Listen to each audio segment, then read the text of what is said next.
Bismillahirrahmanirrahim. Assalamu alaikum wa rahmatullahi wa barakatuh. Hope you all find my dear students and welcome to lecture number 3 of Principles of Commerce phase 2. अल्हम्दुलिल्लाह आपको याद होगा कि हम जो है वो चैप्टर नंबर 5 हमने शुरू किया हुआ है और उसके अंदर हम जो है वो जो जॉइंट स्टॉक कंपनी का जो टॉपिक है हम उसको तफसील से देख रहे हैं कि जॉइंट स्टॉक कंपनी क्या होती है और वो किस तरह जो है वो वर्किंग कर रही होती है हमारी दुनिया के अंदर, माशरे के अंदर किस तरह उसका जो है वो एक बहुत ज़्यादा इन्फ्लुएंस होता है यानी कि जिसमें अंदर जो है वो कंपनी जो है वो काम कर रही होती है हमारे दरमियानी रहते हुए और उसका यानी कि बहुत बड़ा बिजनेस होता है। ये सारी बातें आपके सामने आ चुकी हैं। पिछले लेक्चर के अंदर आपको याद होगा कि हमने एडवांटेजेस ऑफ अ कंपनी की बात करी थी कि एक कंपनी के एडवांटेजेस क्या होते हैं। आज हम जो है वो आपके सामने डिसएडवांटेजेस का जिक्र करेंगे कि कंपनी के डिसएडवांटेजेस क्या होते हैं, कंपनी बनाने से नुकसानात क्या हो सकते हैं हमें और कंपनी बनाने वालों को, कंपनी के मालिकान को किस किस्म के नुकसानात का सामना करना पड़ता है। तो हम इसको एक एक करके डिस्कस करते हैं। तो सबसे पहले जैसे आपके सामने ये लिखा हुआ है कि कंपनी का जो सबसे पहला जो डिसएडवांटेज है वो है डुअल टैक्सेशन। ठीक है, डुअल टैक्सेशन ये कॉन्सेप्ट जो है वो मैं समझता हूँ कि आपको मैं जो है वो बार बार समझा चुका हूँ और आपको यकीन भी है मुझे कि आपको ये समझ में आता है कि टैक्सेशन किस तरह डुअल यानी कि डबल टैक्सेशन कंपनी के ऊपर जो है वो लागू होता है। सारे के सारे बिजनेस जितने भी यानी कि फॉर्म ऑफ बिजनेस है, सोल प्रोप्राइटरशिप और पार्टनरशिप खास तौर पर, इसके अंदर हम ये देखते हैं कि अगर कंपनी को यानी कि फर्म को सोल प्रोप्राइटरशिप और पार्टनरशिप को अगर कोई किसी किस्म का जो है अगर उनको प्रॉफिट होता है तो वो उस प्रॉफिट के अंदर होता ये है कि उनसे प्रॉफिट के ऊपर टैक्स मांगा जाता है। कंपनी का गवर्नमेंट का जो है वो एक टैक्स रेट मुतय्यन है कि भाई इतने पैसे कमाएंगे तो आपको इतना % जो है वो टैक्स देना पड़ेगा। अब वो उसको देखते हुए जो है वो सोल प्रोप्राइटरशिप और पार्टनरशिप से कहा जाता है कि भाई आपके पास जो आपका जो इनकम हुई है आप उसके ऊपर हमें टैक्स दे दें।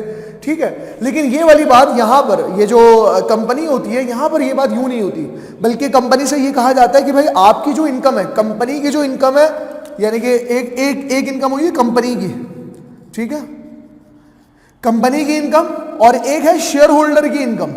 शेयर होल्डर जो मालिकान है, ये आपको पता है, ये मैं सही से समझा चुका हूँ तफसील से क्लास के अंदर, मुझे अच्छी तरीके से याद है, आपको भी कौन से पता होगा कि कंपनी के ऊपर जब कंपनी को प्रॉफिट हुआ तो गवर्नमेंट कहती है भाई एक कंपनी जो है वो टैक्स देगी।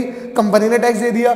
अब कंपनी ने जब टैक्स दिया तो जो प्रॉफिट बचेगा वो आपको पता है कि हम शेयर होल्डर्स के अंदर उसको डिस्ट्रीब्यूट करते हैं, जिसको हम डिविडेंड कहते हैं। ठीक है, ये शेयर डिविडेंड क्या होता है? शेयर होल्डर्स का प्रॉफिट। अब जब शेयर होल्डर्स को हम देते हैं तो गवर्नमेंट फिर शेयर होल्डर को कहती है कि भाई अब तुम भी हमें टैक्स दो।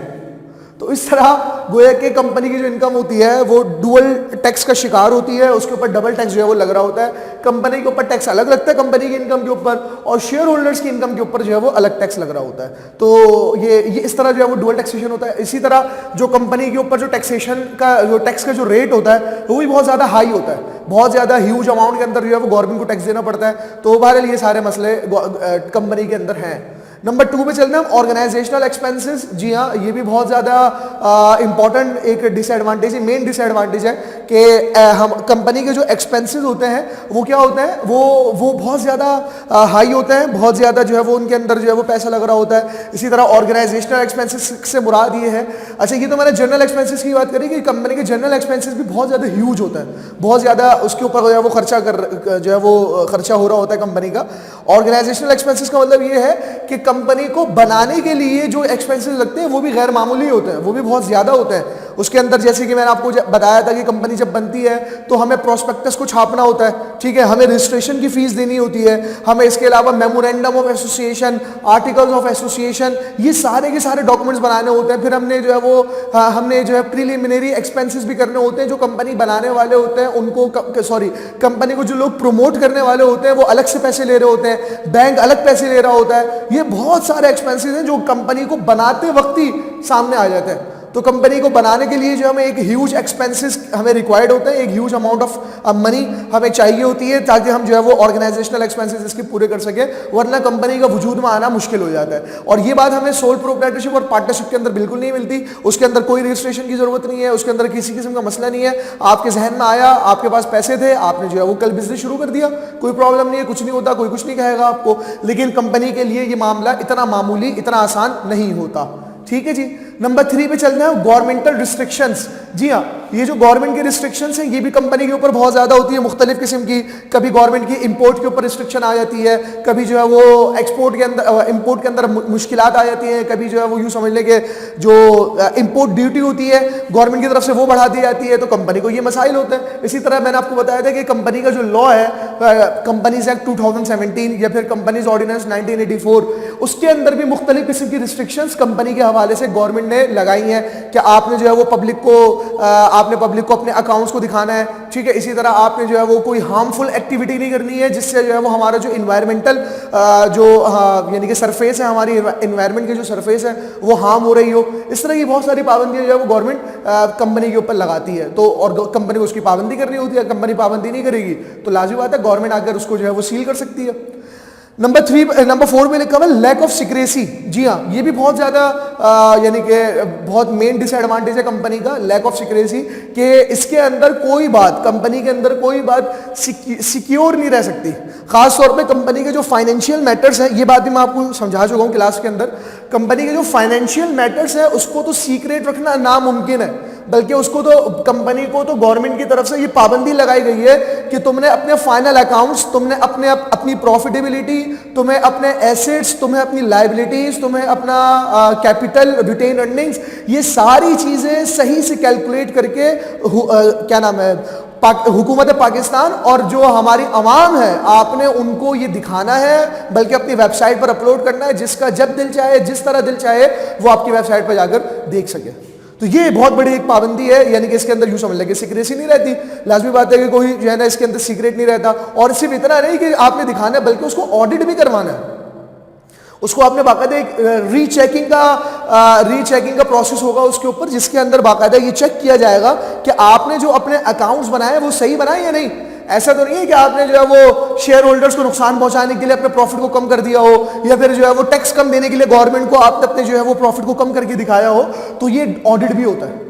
तो इतनी पाबंदियां हैं। तो सिक्योरिटी नहीं होती इसके अंदर, सिक्रेसी नहीं रहती इसके अंदर, कोई बात सीक्रेट नहीं रहती, और जो है वो सारी बातें जो है वो पब्लिकली जो है वो उनको अनाउंस करनी पड़ती हैं, ठीक है। लेकिन जो कंपनी के जो इंटरनल मैटर है वो तो सीक्रेट रहते हैं, ठीक है। उनको किसी के सामने लाने की जरूरत नहीं। जो उसके इंटरनल मैटर्स हैं, जो मामला चल रहे हैं, किसको रखना है, किसको नहीं रखना, सही है, किस तरह जो पॉलिसीज क्या होंगी कंपनी की, ये सारी बातें तो इसकी सीक्रेट रह सकती है। लेकिन इसके फाइनल अकाउंट्स, वो जो सबसे अहम तरीन चीज होती है, वो सीक्रेट नहीं रहते, ठीक है। नंबर 5 पे लिखा हुआ लैक ऑफ पर्सनल इंटरेस्ट। जी हाँ, पर्सनल इंटरेस्ट, देखिए मैं जो है वो अपने बिजनेस को, मैं यानी कि मैं चूंकि मालिक हूं, मैं अपने बिजनेस को जिस अंदाज से चला सकता हूं, जिस तनदही से मैं उस पर काम कर सकता हूं, जिस मेहनत से, जिस लगन से मैं अपनी कंपनी को, अपने बिजनेस को आगे बढ़ा सकता हूं, वो कोई और नहीं कर सकता।